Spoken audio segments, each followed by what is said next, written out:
Hi friends, it's Tracy from the Financial Freedom Diary, and today we are back to set up my budget planner for the month of February. If you're new to my channel, please subscribe below. All of the inserts that you're going to be seeing in my budget planner, they come from my Etsy shop, SooSweetPlans, SooSweetPlans. I always keep like a link with a shop name and the coupon code down in the description box in all of my videos. Alright, so for February, you guys know that I love flowers, cherry blossoms, all the things plant related. And so I went with cherry blossoms for the month of February. You also know my favorite color is pink. Now the planner that I have off here, down here, this is my work planner. And I just have it set to a page so that way I can show you guys what the debt tracker looks like.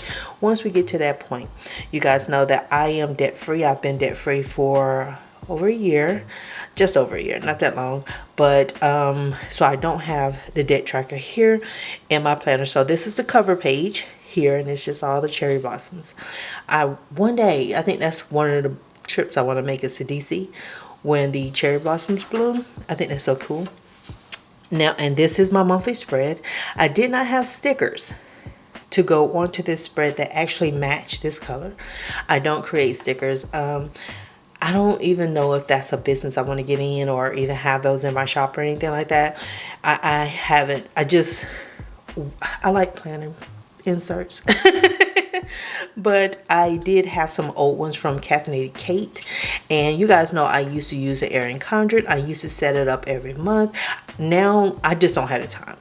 I don't have the time to do all that, and so I still have leftovers. So what I'm going to try to do is use up my old stash instead of just going out buying more or trying to find colors that actually match the colors that I picked for a particular month. So I had pulled out like 3 of my old ones from Caffeinated Kate, and she's actually on Etsy too, so I don't know what her current color scheme is, and I apologize for that, but she is on Etsy. And so I think I'm going to Jack and Jill it, but this is more mauve than pink. I know I have a sweater that color. So I have my 4 bills, and I am going to put down my payday stickers. So one of the things, if you are new to me, this is your first time hearing me talk about like the beginning of my debt freedom journey, one of the biggest mistakes that I used to make every single month was I would try to cover bills before I actually got paid. What kind of math was I using? I have no idea. But at that time, I remember it making a whole lot of sense. It don't make no sense today, but back then it used to make a lot of sense. And I used to screw up every single month that I did that. Now I have to pay insufficient fund, those little things that were hitting you like at $29 or $30 a piece. I don't know what it is today, but that cost me a lot of money because I kept doing that. And I know I had to learn. I get paid the last business day of the month and the 15th. So this had to be paycheck number 1 and not paycheck number 2, even though that's how my employer considers that. So it would be confusing for me during my personal budget. So I'm just using these payday stickers, and look at that piece of string, is going to drive me nuts. And why I didn't see that when I put this jacket on, I don't know. Oh no.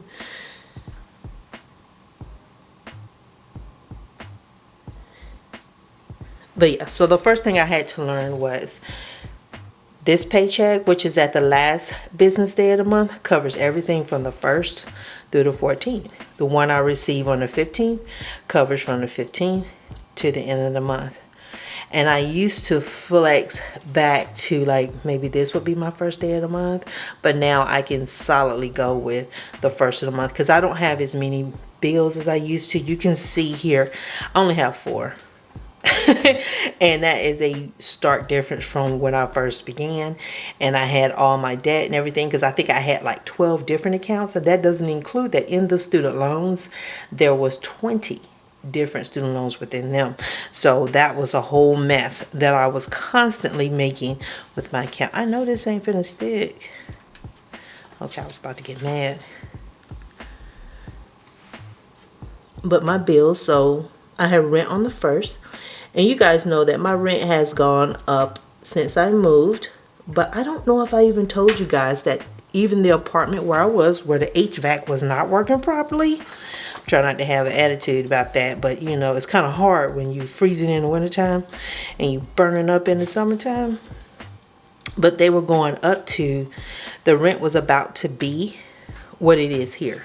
They were going up to like $1,700 a month, and you guys know I was paying $1,000.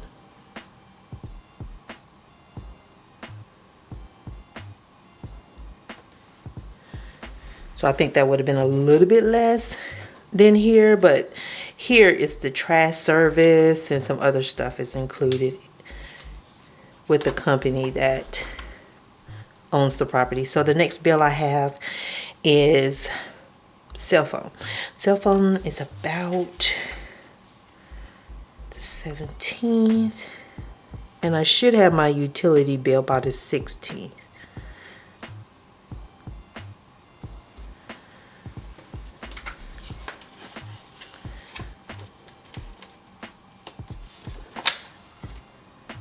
But this is kind of like, for me, when I look at the monthly calendar, it gives me a bird's eye view. What bills are covered by what paychecks? I could go ahead and write amounts on here, but I don't like to be wrong. So I normally come back and write it in. It's just a little OCD thing of mine. And I also track my no spends on this spread too, and I'll write down at the end of the month. Maybe sometimes I write what my goal is and then what I actually achieved as far as no spends. And you know, people do no spends differently. I like to count my no spends as day I stay myself right up out of that store, because I likes to shop, and the more anxious I am about something, the more money I'll spend. So for me, I create a monthly budget. I do this by the 18th, 19th. I used to be really on it for the next month. And this is just a high overview projection of how my money is going to be spent. If I can remember any monthly subscriptions or any yearly dues that I have coming up, I like to go ahead and plot that out. And then it kind of lets me know when I had debt, how much I could put to debt. And now it's really how much I can put to my emergency fund. I also have in the budget packs, I have a notes section, so you can write notes on here, things that are coming up, things you need to be aware of, maybe some accounts you need to close out, because you know, like I have BritBox. I use it all the time, so it's not something that I'm going to stop using. But if I wanted to like close it before the end of the month, I would add a note here just to make sure I come back and take care of that, because I do go back to my monthly budget and I fill this piece in. I'm not sure why I don't do it on the paychecks, but I really will do it on the monthly one. My cash envelope breakdown, because I get my cash envelopes one time a month. I tend to use this sheet associated with the monthly budget, but there's a notes page for every paycheck in the budget pack. Now in this, my little work planner here, you'll see it's January because I didn't reprint for February because I don't have that much room in here. So I couldn't put another one in here, and I didn't want to throw this one away because we wasting paper. So instead of January, there is a February one, and it's black and white. The pattern is still the same, but you'll have a paycheck with the notes with the cash envelope breakdown, depending on which one that you have. Some people go to the bank multiple times a month. I personally do not. I don't like it, don't want to do it. Trying to make sure I ain't showing y'all my work projects. And then you have the teller slips, and I do have the teller slip in mind for the month of February because I'm going to need a new one, because I do make mistakes when I fill this out. So but you'll see when I do my paycheck number one, my paycheck budget number two, I have no notes pages. That's because I do the cash envelopes one time in a month, and I just put it with the monthly so I can keep these continuous, so it's like a spread for me. And that's just a visual thing for me, my little OCD. Nobody has to do what I do, just me being me. And the next thing we have is my weekly check-in, and you guys know I do this.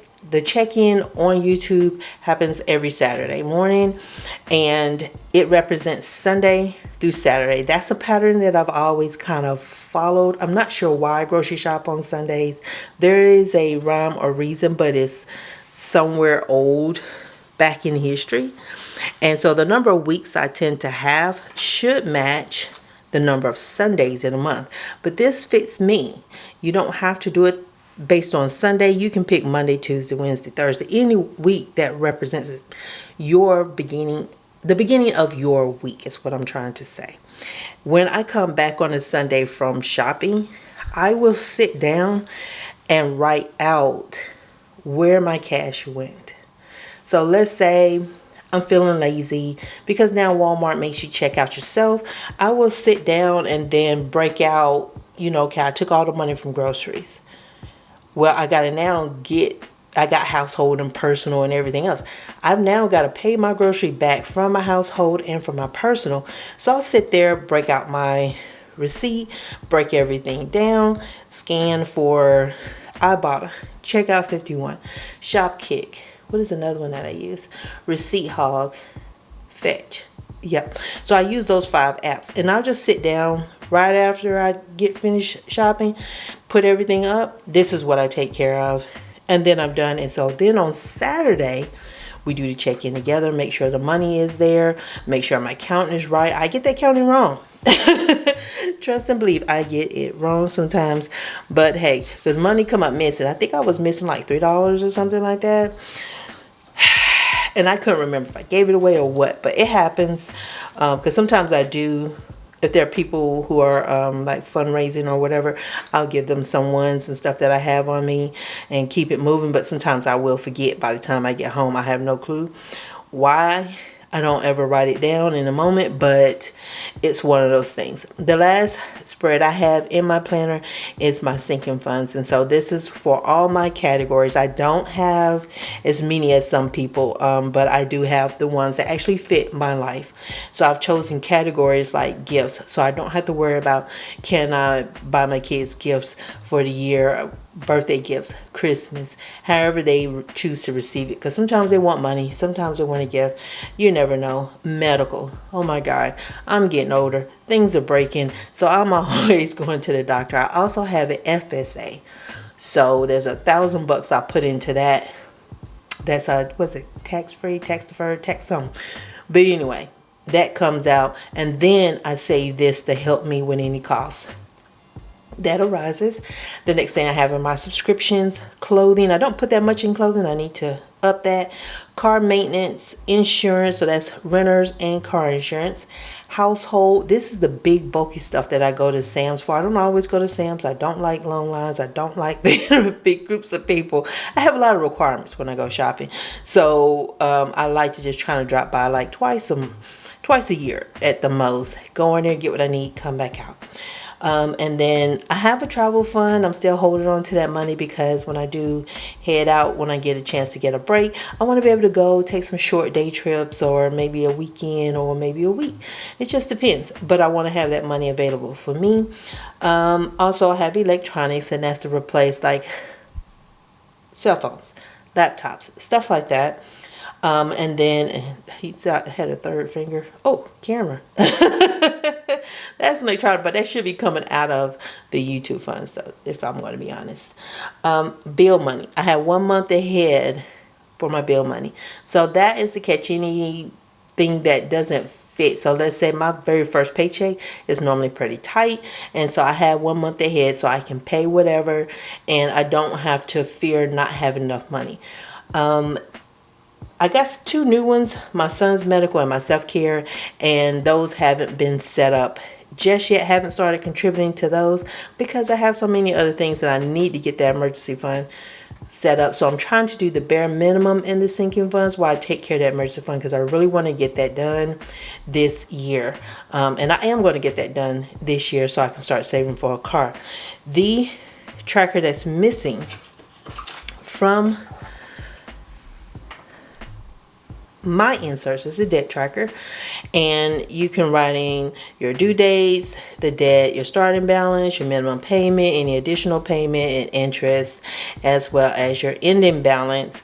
And I think like having something like this is very helpful because I think one of the things that used to tick me off was the amount of interest that I was paying per month to different bills. And don't even get me started on student loans and capitalized interest that got my butt. But yeah, so that's what's missing in mine because I'm debt free. And so at the end of this, I'm going to quickly set this up, and then I'm going to let you guys go, and you guys have a super fantastic day. Just in case I don't come back in at the end and say bye, because y'all know I can be rude sometimes.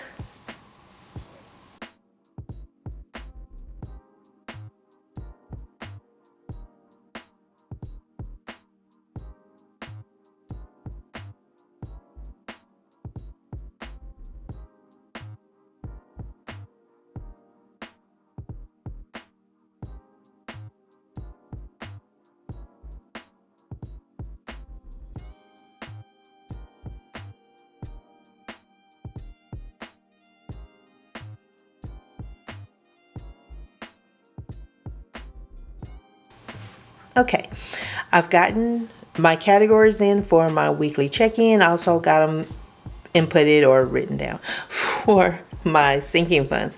One of the things I did want to come back to was about how I break out my cash envelopes. You guys know that this is personal, right? And you come up with categories that actually help you. For me, I know the stuff that I do with my budget, right? And what I do with my money. I know that when I'm in the store, how I can't really use my debit card. It helps if I use cash. It switches off that need to spend. But I also know that like in certain categories, like my household, my personal, my groceries, I do things to where it's like, oh, well, in my line, I spent $150 on groceries, when really I spent $100 in groceries and $50 in household. So that's why I don't combine groceries and household. It's because I want to have a sub amount, small amount, maybe $100, $80 to my household, and make that stretch across 4 weeks. If I choose to spend $100 that first week, it's right there, it's empty. I can't go and buy anything else. There is no excuse for what I'm doing, because normally the little knick-knack, paddywhack stuff that I'm buying, it ain't no emergency, but I always need food. And so I don't want to be messing over my food money just to buy myself some some little gadget that I see that I just want. I don't need it. Also, it's another thing with my dining out, and I think most of you guys understand that. I hate cooking. I'm not gonna lie to you, I hate it. If I could just drive by and pick it up, that's fine, but you know, it needs to be broken out. And for me, I don't go to big restaurants. Typically it's when I'm running by fast food joints, because I'm too lazy to bring my lunch. But I've been batch cooking, so I've been doing better there. Personal, that's another area where either I spend all my dining out, I'll dip into personal, so I keep it broken out, so that way it can check the spending. And what is personal to me is like anything that I may want or need. There's certain things that I use that are separate from the rest of my household. Right now it's just me and my oldest son, and I have very sensitive skin, so I have eczema, and so there's certain things I buy that needs to go into my personal supply, as well as what I buy for the household that he just picks up and uses whenever he wants. And now my youngest son, since he's moved out, he picks up things and takes it to his place. I almost said something, but I'm not going to say that. But yeah, that's why I wanted to explain why groceries and household is broken out. Because I'm the type of person, if there's a sale on something and it's dish detergent, even though I got like 4 bottles in the house, I'm going to go and buy more. Why did I do that? It's just because it's on sale. It's this habit that I have. But this keeps me honest. So if I spent $40 and all I have was $100, that means I only got $60 left. So I'm going to have to slow it on down. I need that visceral trigger to stop me. So that's why I don't combine things, because I can hide certain behavior that I have and some other things, and I may be costing myself. And so, you know, with food, it's gonna be like, oh, I got money in my account, so I'm gonna take out extra money to cover for the food, when really it's just covering up the spending or overspending that I did in another category. So that's why I do that. But anyway, thank y'all so much for watching. If you haven't had a chance to subscribe to my channel, please do so. And I will be back on Saturday, do my week 3 check-in for January, I believe. And on Sunday, we're going to be setting up my monthly budget for February. So you guys have a great one, and I'll talk to you later. Bye.